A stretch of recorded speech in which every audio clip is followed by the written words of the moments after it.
Hello everyone and welcome back to F1 My Team Season 4. Yes, finally, we could do a proper pre-season testing video here inside F1 23. For those of you that don't know the drill, effectively today we're here in Bahrain, ready for winter testing, of course, ready for Season 4 of the My Team career mode. We run through all the driver changes and any potential calendar and rule changes that have gone underway, and I won't lie, this is the most excited I've been heading into a new season of F1 23 up to this point. Of course, the first time since 2017 we haven't got the reigning world champion on our Formula 1 grid.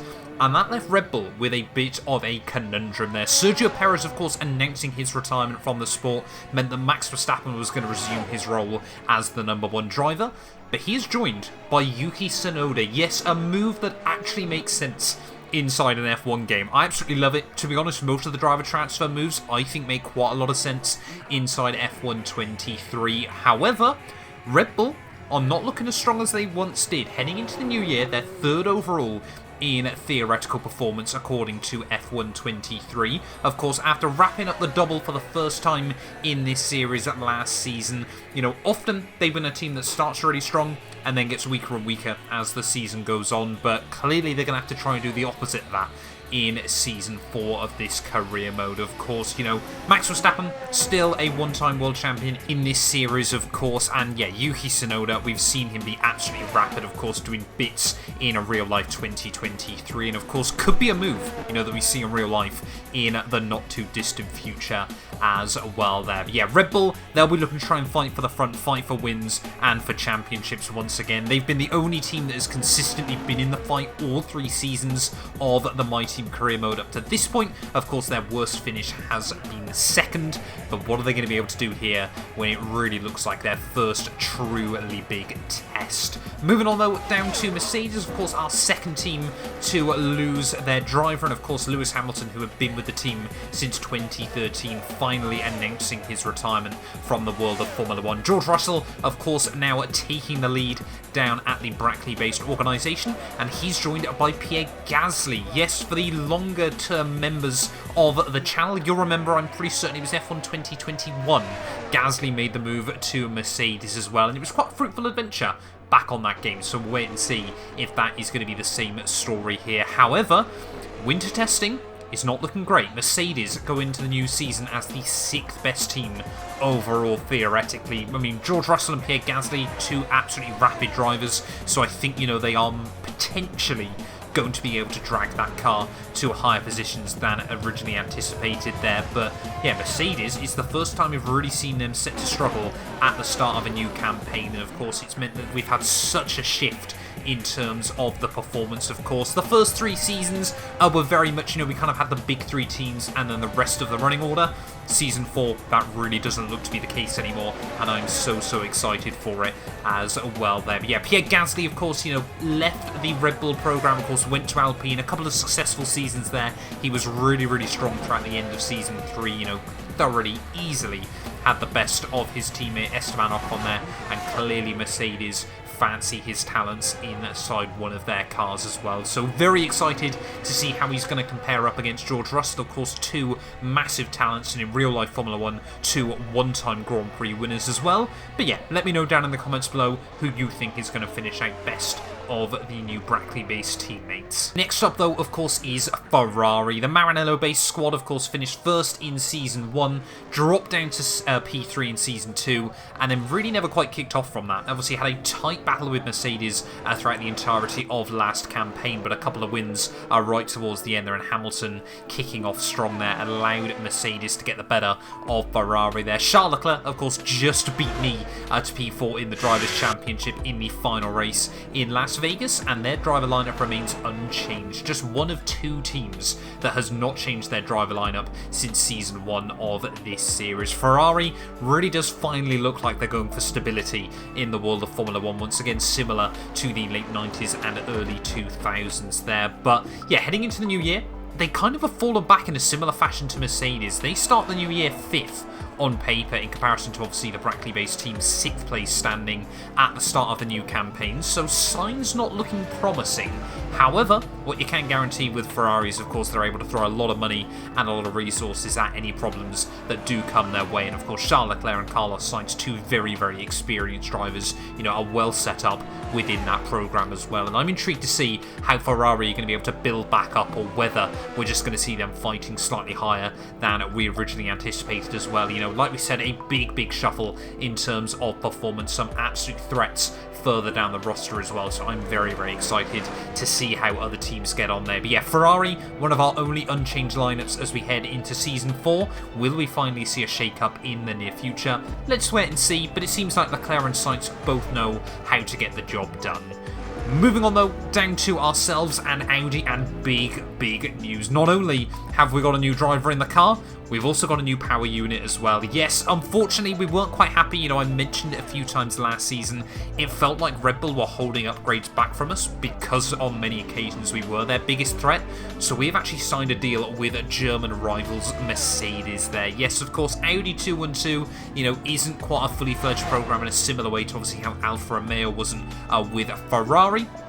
So we've kind of gone with a similar routine here. Of course, Audi powered by Mercedes, of course. It's an interesting combo. If we get a huge rule change cycle in the future, of course, then we're more likely to see Audi building their own power units there. But we have actually signed Lando Norris, yes, the number 4 car there, one-time Grand Prix winner, of course, back in Season 1 in Las Vegas. Lando Norris, I was kind of looking at him down at McLaren thinking he deserves a bit better than that. Of course, has been my teammate before in previous games, but don't fear, we will talk about Alex Albon in just a second because he's been given a very, very tasty offer elsewhere there. But yeah, Lando Norris, he's a veteran driver. He knows exactly what he needs to do and how he can get the most out of the car. And Audi look to be starting the new season incredibly strong as well there. We are heading into the new year with theoretically the fastest car on paper. How that will pan out early on in the season, of course, you guys will just have to wait and see. But yeah, Lando Norris and myself, obviously the two Brits in a similar style to obviously how Mercedes had Russell and Hamilton. We've kind of tried to take on that baton into the future there. And yeah, an all-British lineup between Lando and myself. Who will come out on top is anybody's guess. Lando Norris is a very, very tough competition. Moving on though, down to Aston Martin, kind of sat in the low man's land during Season 3 of this career mode. Oscar Piastri picking up a couple of dubs again, really does seem like he's got the measure of Kevin Magnussen, not only race by race, but also over the course of a championship as well. However, Aston Martin have made big progress towards the front. They head into the new year with the theoretical 3rd fastest car overall. So, yep, they've got the better of Mercedes as well, despite using their power units in a similar style, to be honest, as we've seen in real life. And could they be a bit of a dark horse? Could we see Oscar Piastri potentially able to fight for wins more regularly this season? And, could we see a return of Kevin Magnussen as well right towards the front of the field? Of course, both their drivers know what it's like to win with Aston Martin. Of course, Oscar now with 3 wins with the organisation. Kevin Magnussen with just that sole win, if you remember, back to Season 2 in Qatar there. But Aston Martin, they know what they need to do. They've made big leaps forward in recent years, have comfortably been better than the rest of the midfield, and of course kind of found themselves in a weird no man's land last season where they weren't quite as competitive as the big 3 and ourselves, but they were often picking up the last points paying positions. And if they had a track that worked for them, they were really able to capitalise and obviously build a good setup on the car and utilise that to score big points there. And of course, we saw Oscar Piastri win in Singapore as well for the 2nd year back-to-back. Unfortunately for them, as you'll find out in a minute, Singapore has not made it into the Season 4 calendar, but of course all details on that will be revealed towards the end of the video. But yeah, Aston Martin, you can never count them out. Are they going to be a big threat finally? That is the real question on everybody's minds. One of the biggest upsets though, as we head into Season 4, and probably the most exciting prospect, has got to be Alpine. Yes, the only team still using the Renault E-Tech power units. However, they have made a huge leap forward as we head into the new year. And it was actually Alex Albon that used his exit clause from 2&2 Motorsport to head over to Alpine, of course, with Gasly leaving the team to go to Mercedes to replace the outgoing Lewis Hamilton. Albon sensed an opportunity there with Alpine, of course. No longer just there for a French powerhouse. You know, they have got, obviously, the Thai driver inside the organisation, and he is going to be going up against Esteban Ocon. But Alpine, yeah, really look like they could be Audi's biggest threat as we head into the new year. If I'm not mistaken, Alpine still yet to win a race in the My Team career mode. That could very easily get shattered, you know, as early as Bahrain in the first race of the new season there. That's how competitive that Alpine team are looking. Of course, the E-Tech power unit has made huge leaps forward. They feel like the new regulation changes as well really do suit their car, and of course has allowed them to completely develop a power unit, obviously only designed to work with their chassis. You know, they haven't had to work on trying to boost reliability for other teams. They haven't had to worry about anything else in that regard. They have just made a really quick car that only they need to worry about as well there. Could we see other teams go to Alpine power units over the coming seasons? All will be made more clear in the near future. Yeah, but yeah, Esteban Ocon, Alex Albon, of course, you know, we could end up in quite a big championship fight with my former teammate. He will still be looking to prove just how quick he really is. On to Team 7, though, and to be honest, you know, a bit of a controversial one. Alfa Romeo, of course, kind of clutched up last season with a big championship result in the end. Exclusively because of the Japanese Grand Prix chaos and carnage that allowed Valtteri Bottas to somehow go from about P14 to the win inside 5 laps at the end of the race. Of course, unfortunately, I'd retired from that Grand Prix, hence why we never quite saw how he was able to do it. Of course, Alfa Romeo did famously as well score 3 points at Monaco last season, but a 28-point tally in the end, when you include those results, meant there were no points scored in any of the 21 other Grand Prix. And yeah, like I said, it was kind of a bit of an outlier. I don't think Alfa Romeo are expected to do that well again. Pre-season testing pace is not looking great. They head into the new year 10th fastest overall. However, they are our second team to maintain their lineup. Valtteri Bottas in for yet another season with the Swiss-based outfit. Zhou Guanyu as well, of course, still the only team he's ever raced for in the world of Formula 1. I'm sure still wanted to try and prove himself there. Of course, yeah, they couldn't really fight for anything last season, apart from those couple of lucky races. And to be honest, it's looking like it's going to be a similar story again for Alfa Romeo. Of course, you know, they are really one of the teams that I want to see kick on. You know, after a really strong real-life 2022 campaign, they just kind of fell back to the back markers and haven't really been able to kick off from there, of course. And any lucky results, you know, are again based entirely on luck. So whether they're going to be able to do that again and potentially pick up a bit of extra prize money, who knows? It's anyone's real guess as we head into the new season there. But Alfa Romeo unchanged, and unfortunately that's probably for the worse rather than for the better. Next up, though, is going to be McLaren, and probably a team that you can say the opposite of Alfa Romeo there. They probably deserved a lot more points last year. Lando Norris did a fantastic job with them, but McLaren seem to be retreating back to their mid to late 2010 status. Obviously, losing their star driver in Lando Norris to ourselves, they were left scrambling over the winter break, and they've actually hired 2022 F2 champion Felipe Drugovich to join Nick de Vries there.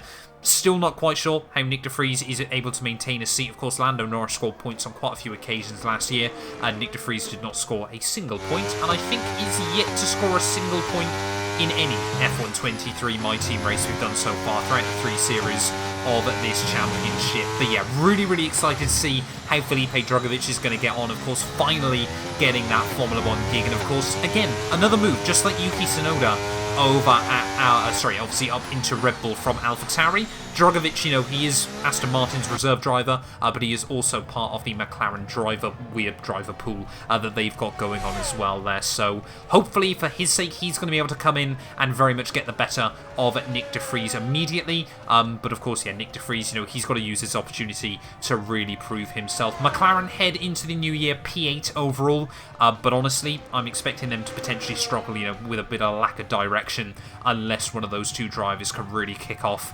incredibly strongly there. But yeah, 2 former F2 champions. I don't think many other teams can claim that inside the F1 23 My Team career mode. But two potentially of the weaker Formula 2 champions. Drugovich had a mega campaign in 2022, and obviously we've already seen De Vries not able to quite maintain F1 standards in real life. How they'll get on in this series, we will wait and see. And yet again, I feel like I've said that so many times in previous F1 games, even potentially in this F1 game as well. Williams seem to have done really, really well throughout the regulation changes. I would be excited for them, but like I mentioned, we've seen this so many times before in F1 2021 and F1 22 that maybe they're not going to quite kick off in the way I was hoping for. They're P7 right behind Mercedes and Ferrari in terms of theoretical performance for Williams. They have maintained their lineup of Enzo Fittipaldi and Liam Lawson. They're, of course, two junior drivers that are still, learning, developing, and continue to prove themselves. Of course, they got that one podium similar to Alfa Romeo last year that was basically rigged. But, Lawson, I'm sure, will absolutely still smile at that trophy every morning he possibly can there. And yeah, Williams kind of turning into a Red Bull Junior kind of area now inside F1 23, of course. Enzo Fittipaldi and Liam Lawson, of course, both Red Bull Juniors in real life. So, yeah, are we seeing a Williams lineup sort of more closely with Red Bull rather than Mercedes, which of course they have done many, many years for in the past. But I'd love to see Williams score some actual points this year, rather than just getting some controversial ones at Suzuka. But, again, it looks like they're going to be confined to battling right towards the back. But, if they could get the better of McLaren, if they could finish 7th overall in the championship, I'm sure they would walk away quite happy with that, potentially getting the jump on a couple of teams that you might not expect them to be able to get the better of. But yeah, Lawson, though, was much quicker than Fittipaldi most of last season. I personally am expecting that to stay the same, but I'm going to keep an eye on Williams towards the rear of the field then. Moving on, though, down to our 10th team, and it is going to be Alpha Tauri there, and they, of course, losing Yuki Tsunoda, their big talent, of course, to Red Bull. Kind of what you expect from an Alpha Tauri team. They are going to need a big resurgence. They've kept Logan Sargent. Clearly they see something in him that I'm not quite sure what. Whether he ended up getting subbed into the Red Bull Junior program via Williams, and now they're looking at potentially fast-tracking him to Red Bull if Max Verstappen ever decides to retire. I don't really know. But yeah, Logan Sargent, though, will stay with the team. However, he is joined by young Jack Doohan. Yes, another F2 driver that I feel deserves an F1 seat. Of course, both Jack Doohan and Felipe Drugovich, of course, are making their Formula 1 debuts this weekend out here in Bahrain. I'm intrigued. I'm excited. AlphaTauri head into the new season as the 10th best car. Honestly, between them and Haas, it's not looking particularly great. You can already see there, just in pre-season, Logan Sargent struggling to get the car slowed down where he needed to down the back straight. And, well, there's that Alpine E-Tech power unit flying down the inside as we make it to the end of the straight as well there. But, yeah, what we're going to see from AlphaTauri, I don't quite know just yet. But, again, it really does seem like, obviously, they are just a structure set up to try and obviously get drivers into Red Bull still. You know, we've heard all these things about whether AlphaTauri could get sold in real life. Obviously, can't really comment on that at the moment. We don't quite know what's going on within that organisation. But, yeah, I'm sure Sargent will want to try and get the better of Jack Doohan. Two former Formula 2 rivals that are going to be very, very interesting to watch as we head into the new season there. And that brings us on, though, to our final team of this career mode. The only team that was unable to score points during Season 3 of this series, and that, of course, is Haas. Yes, they've maintained their lineup of Lance Stroll and Théo Pourchaire, and clearly Daddy's cash is not working, and Théo Pourchaire very much feeling a bit stuck in that organisation at the moment. The signs aren't looking great for Haas. They head into New Year still as the slowest car in Formula 1, and we've seen this so many times before in previous F1 games. They start the games quite strong. You know, they've got a decent competitive midfield car, and a bit like Alfa Romeo, they just tend to fall to the back of the field and kind of stay there. Yeah, Haas really have not had the time in so far in F1 23, and not really expecting that to change this season, you know, unless, of course, something absolutely miraculous could happen for them. Of course, Théo Pourchaire, I'm sure, looking on at the way Audi have been able to develop, and I'm sure Lance Stroll as well, wishing his dad had kept him down at Aston Martin there. But That's the way Formula 1 works sometimes. It's a vicious, it's a cruel sport, and I'm sure both of those drivers are still looking to try and prove themselves here as we head into the new year. Qualifying last season very much was Teo Porcher's stronghold. Lance Stroll often would be finding himself right at the rear of the field. Clearly not a fan of the way the car handles over one lap. So yeah, Teo Porcher was really able to get the better of him on numerous occasions there. You know, very, very experienced Canadian now, of course, all those 10 seasons now in Formula 1. But yeah, who's going to come out on top of these two this year? You know, it could be a question of whether one of them can try and fluke a point here or there at some Grand Prix or another. But I'm not going to hold my breath. I'm not really expecting it to be all too incredible for Haas. And, you know, I think for them, they're going to be looking for yet another huge rule change cycle before they can really try to push forward. But there we go then. All 11 teams ready for Season 4 of the My Team career mode. Like I said, very, very excited. It does seem like we've seen quite a big shift in terms of some of the performance numbers. The calendar is all but basically unchanged from Season 3. The only alterations we've made is Singapore has been removed and Azerbaijan has been re-added there. So Shanghai, Le Castellet and Portimao all will be returning once again. They all delivered pretty good races last season there. Since 6 sprint weekends once again is going to leave us with a quite crazy schedule as well. But yeah, Bahrain, Saudi Arabia to start the year, of course, before we head to Australia and Shanghai, Baku, Miami, Imola, Monaco, Spain, Canada, Austria, Silverstone, France, Belgium, the Netherlands, Italy, Japan, Qatar, USA, Mexico, Brazil, Portugal, and of course our championship finale in Las Vegas. Strict corner cutting rules will also be remaining on for the new season. You know I've seen quite a few of you complain about it, but again,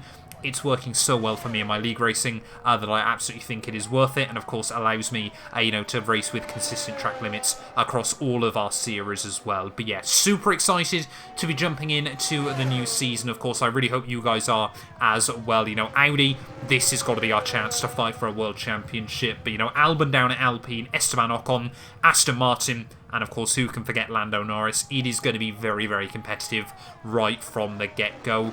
We'll be back tomorrow, though, with the opening race of the new campaign. As always, thank you all so much for watching this video. If you have enjoyed, please do make sure to leave a like, get yourselves subscribed, and yeah, we'll be back tomorrow, ready for the Bahrain Grand Prix. A massive thank you to my Patreon supporters that you can see currently on your screens. If you want to join them from as little as £1 a month, it would be massively appreciated and you help support my work. You also get access to weekly updates from myself with everything going on behind the scenes with the channel. But yeah, a massive thank you to the names you see on your screen, and we'll be back very soon with a brand new video.